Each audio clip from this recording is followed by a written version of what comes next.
Ada pepatah, ikan busuk mulai dari kepala. Artinya, kalau kita ingin merubah, maka jadilah teladan. Pimpinan harus jadi teladan. Baru di bawahnya juga akan jadi lebih baik. Assalamualaikum Abah. Waalaikumsalam warahmatullahi wabarakatuh. Ya oke.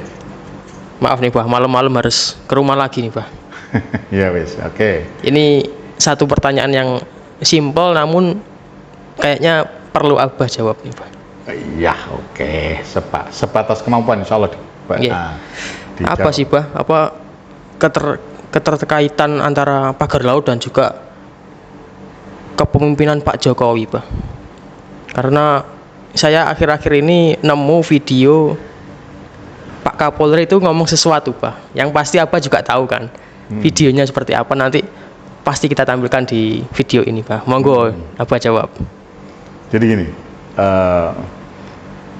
videonya Pak Kapolri itu yang kamu lihat itu kan ikan itu kan kalau busuk dari kepalanya bukan dari ekornya.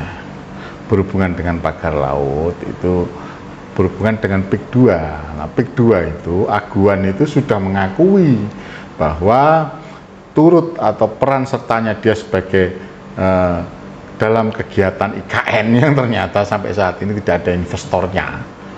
Baik lagi loh, Pak Jokowi ini sukanya bohong itu, sehingga mohon maaf aja, sudah berapa kali saya itu hampir nggak bisa saya masuk akal kok ada presiden kok memberi contoh kebohongan dari mobil SMK gorong-gorong, waduh sampai banyaklah 11T dan sebagainya, ekonomi melejit, aduh ternyata nyungsep dan sebagainya. Sekarang ini rakyat ini selalu diberikan kebohongan oleh Pak Jokowi, termasuk juga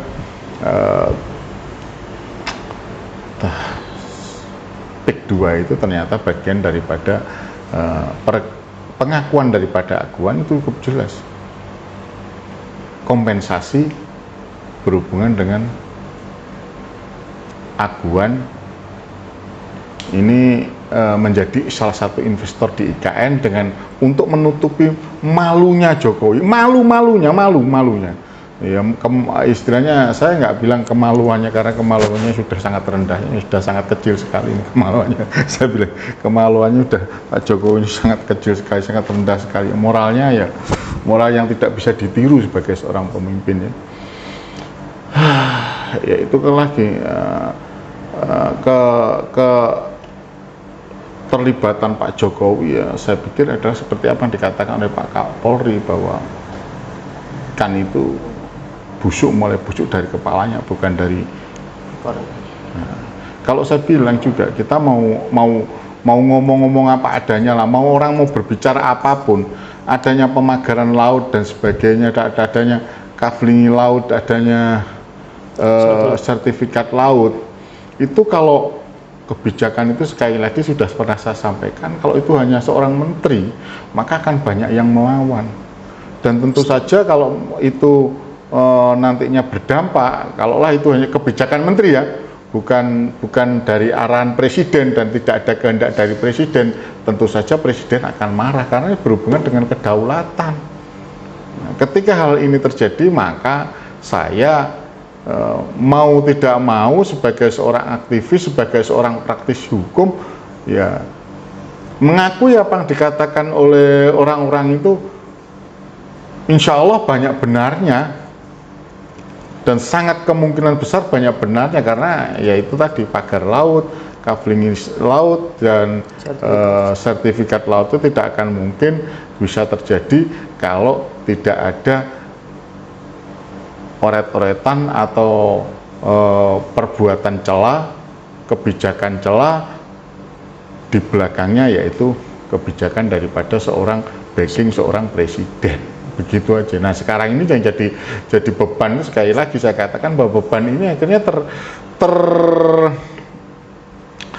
menjadi beban presiden berikutnya. Di samping beban hutang yang menumpuk, Pak Prabowo ini mendapatkan beban yang besar dari Jokowi, yaitu Presiden Jokowi, yaitu adanya kasus ini gitu. Dan alhamdulillah Pak Prabowo sudah dengan tegas. Nah itulah makanya saya katakan kalau kamu melihat mungkin nggak itu dilakukan oleh seorang menteri, pasti di atasnya seorang menteri, ya kan? Nah, coba kamu lihat, kamu tanyakan, kamu jawab mungkin nggak itu kalau ini? Karena itu sudah sampai 30 kilo. 30 kilo itu harusnya dihentikan. Di situ di laut itu ada Bakamla, ya, ada Polairut, ya kan? Ada angkatan laut sendiri, ya toh? Ada juga mengikuti daripada nelayan sekitar itu daerah-daerahnya, pesisir-pesisir daerah itu ada kepolisian setempat, ada aparat setempat, bahkan itu melibatkan kepala desa dan sebagainya. Tentu saja itu bukan merupakan pekerjaan orang-orang rendahan. Saya sepakat dengan apa disampaikan oleh Menteri Nusron Wahid bahwa dimungkinkan itu ada keterlibatan daripada orang-orang dari ATR BPN di pimpinan-pimpinan ATR BPN, dan itu tentu saja mohon maaf kalau saya ngomong apa adanya, mereka berani berbuat gitu orang ATR BPN karena ada yang di atas. Siapa yang di atasnya? Kemungkinan besar menteri. Nah siapa lagi yang di atasnya menteri? Kok menteri berani membiarkan seperti itu, ATR BPN mengeluarkan seperti itu? Ya tentu saja ada hubungannya, kaitannya dengan yang namanya presiden. Itu yang saya katakan bahwa Jokowi ada keterlibatan yang tentu kalau tidak kalau dituntut dari bawah saja itu nanti harus sampai ke atas. Dan itu saya berkeyakinan kalau kalau ini sampai tidak menyentuh Jokowi, maka tidak menyentuh presiden, maka keadilan sepertinya hanya pada sebatas omon-omon. Keadilan hanya tebang pilih. Kalau pada presiden ya jelas itu. Saya berkeyakinan ini hanya pada presiden, maka sekarang ini adili presiden. Adili presiden. Di samping presiden kita sudah mendapatkan julukan sebagai presiden terkorup kedua sedunia. Itu kira-kira gitu ya. Oke, Presiden Jokowi lah kita bilang. Presiden Jokowi mantan presiden Jokowi terkorup sedunia. Ya, mantan presiden Jokowi, mantan presiden, bukan perdana presiden Jokowi. Nanti gak ganti namanya, Peganti Mulyono kan gitu kan? Enggak kan? mantan presiden. Mantan presiden yang bernama Jokowi adalah orang terkorup di dunia, dan ini memalukan bagi rakyat Indonesia. Ini mencederai bagi rakyat Indonesia, dan bagi mereka-mereka yang saya nggak paham, mereka-mereka yang masih mengujanya itu mukanya ditaruh di mana? Itu yang bisa saya sampaikan ya. Jadi kalau itu adalah kebijakan menteri sangat nggak masuk akal ya Pak. Tidak apalagi masuk akal. timelinenya kan selama itu Pak, apalagi pagarnya udah sampai 30 km. Iya itu kan. Nah kamu saya terangkan ini kan masuk akal kan? Masuk akal Pak. Kan? Nah gitulah. Kenapa mereka takut semuanya? Nah, sampai sekarang kan polisi aja loh. Polisi sampai sekarang nggak berani menetapkan. Kenapa?